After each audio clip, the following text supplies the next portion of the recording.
Assalamualaikum warahmatullahi wabarakatuh.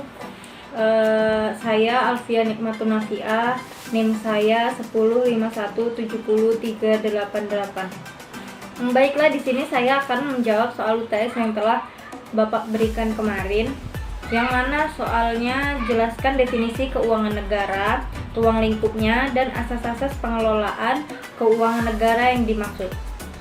Definisi keuangan negara menurut Undang-Undang Nomor 17 Tahun 2003, keuangan negara adalah semua hak dan kewajiban negara yang dapat dinilai dengan uang, serta segala sesuatu baik berupa uang maupun berupa barang yang dapat dijadikan milik negara, berhubung dengan pelaksanaan hak dan kewajiban tersebut. Ruang lingkup keuangan negara terdapat beberapa, yaitu yang pertama, hak negara untuk memungut pajak, mengeluarkan dan mengedarkan uang, serta melakukan pinjaman. Yang kedua, kewajiban negara untuk menyelenggarakan tugas layanan umum pemerintahan negara dan membayar tagihan pihak ketiga. Yang ketiga, penerimaan negara. Yang keempat, pengeluaran negara. Yang kelima, penerimaan daerah. Yang keenam, pengeluaran daerah. Yang ketujuh, kekayaan negara atau kekayaan daerah yang dikelola sendiri atau oleh pihak lain berupa uang, surat berharga, piutang, barang, serta hak-hak lain yang dapat dinilai dengan uang, termasuk kekayaan yang dipisahkan pada perusahaan negara atau perusahaan daerah.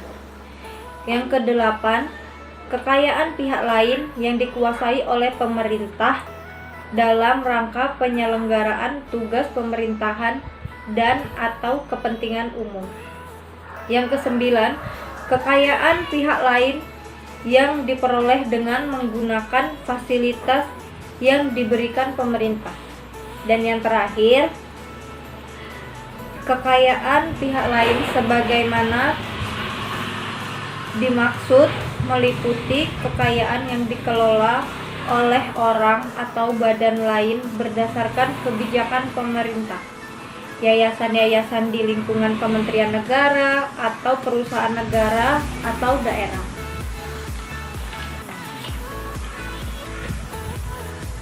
Dan asas-asas pengelolaan keuangan negara terdapat beberapa, yaitu yang pertama, asas tahunan, di mana asas ini memberikan persyaratan bahwa anggaran negara dibuat secara tahunan yang harus mendapat persetujuan dari badan legislatif, yaitu DPR. Asas yang kedua, asas universitas atau kelengkapan, di mana asas ini memberikan batasan bahwa tidak diperkenankan terjadinya percampuran antara penerimaan negara dengan pengeluaran negara. Yang ketiga, asas kesatuan, di mana asas ini mempertahankan hak budget dari Dewan secara lengkap. Berarti, semua pengeluaran harus tercantum dalam anggaran. Yang selanjutnya, asas akuntabilitas, di mana asas akuntabilitas ini berorientasi pada hasil, mengandung makna bahwa setiap penggunaan anggaran wajib menjawab dan menerangkan kinerja organisasi atas keberhasilan atau kegagalan suatu program yang menjadi tanggung jawabnya. Yang selanjutnya, asas profesionalitas, di mana asas ini mengharuskan pengelolaan keuangan negara ditangani oleh tenaga yang profesional. Yang selanjutnya, asas proporsionalitas, di mana asas pengalokasian anggaran dilaksanakan secara proporsional pada fungsi-fungsi kementerian atau lembaga sesuai dengan tingkat prioritas dan tujuan yang ingin dicapai. Asas yang selanjutnya, asas keterbukaan. Asas keterbukaan dalam pengelolaan keuangan negara mewajibkan adanya keterbukaan dalam pembahasan, penetapan, dan perhitungan anggaran, serta atas hasil pengawasan oleh lembaga yang independen. Yang selanjutnya asas pemeriksaan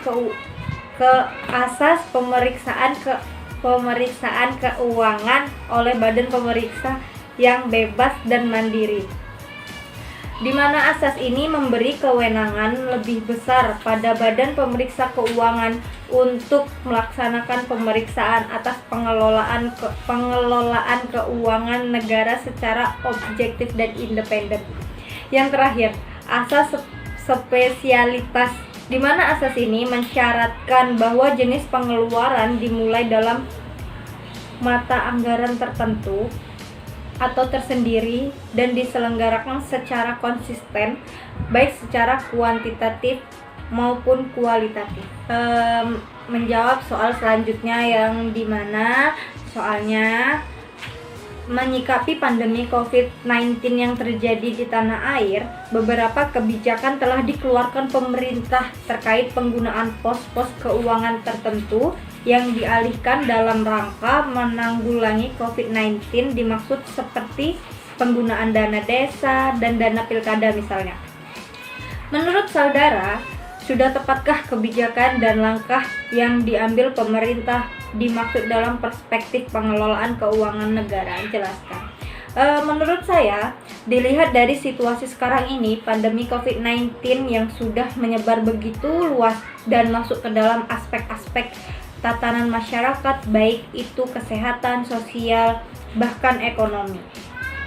Dalam penanganan ini dibutuhkan biaya yang sangat besar dan banyak. Pemerintah harus mementingkan kepentingan rakyatnya. Dalam hal ini dialokasikannya dana desa dan dana pilkada untuk penanganan COVID-19 sudah tepat. Karena ini untuk membantu aspek-aspek yang terdampak COVID-19. Yang saya ketahui saat ini, dana desa hanya akan fokus pada dua hal, yakni program kegiatan yang bersifat padat karya tunai atau yang disebut dengan PKT, dan penanganan virus COVID-19 dan penanganan virus corona atau COVID-19. Dampak terbesar atas merebaknya COVID-19 ini adalah pada sisi ekonomi dan kesehatan. Sebelum merebaknya COVID-19, pengalokasian dana desa yang tertuang dalam APBDes mengikuti panduan prioritas penggunaan dana desa berdasarkan Permendes nomor 11 tahun 2019. Pada Permendes tersebut, dana desa dapat dialokasikan untuk berbagai program kegiatan seperti pemberdayaan masyarakat, PKT, peningkatan kualitas sumber daya manusia, dan lain-lain. Namun saat ini prioritas dana desa hanya digunakan untuk dua fokus utama, yakni PKT dan penanganan virus corona. Hal ini bertujuan untuk mendapatkan pemetaan yang utuh terkait potensi dan antisipasi penanganan COVID-19 dan harus disesuaikan dengan kondisi daerah dan desa masing-masing. Seperti yang kita ketahui, pelaksanaan PKT adalah untuk meningkatkan daya tahan ekonomi perdesaan. Wabah virus COVID-19 ini telah memberikan dampak signifikan terhadap gejolak ekonomi global. Demikianlah yang dapat saya sampaikan, dan mohon maaf bila banyak kesalahan. Wabillahi taufiq walhidayah. Wassalamualaikum warahmatullahi wabarakatuh.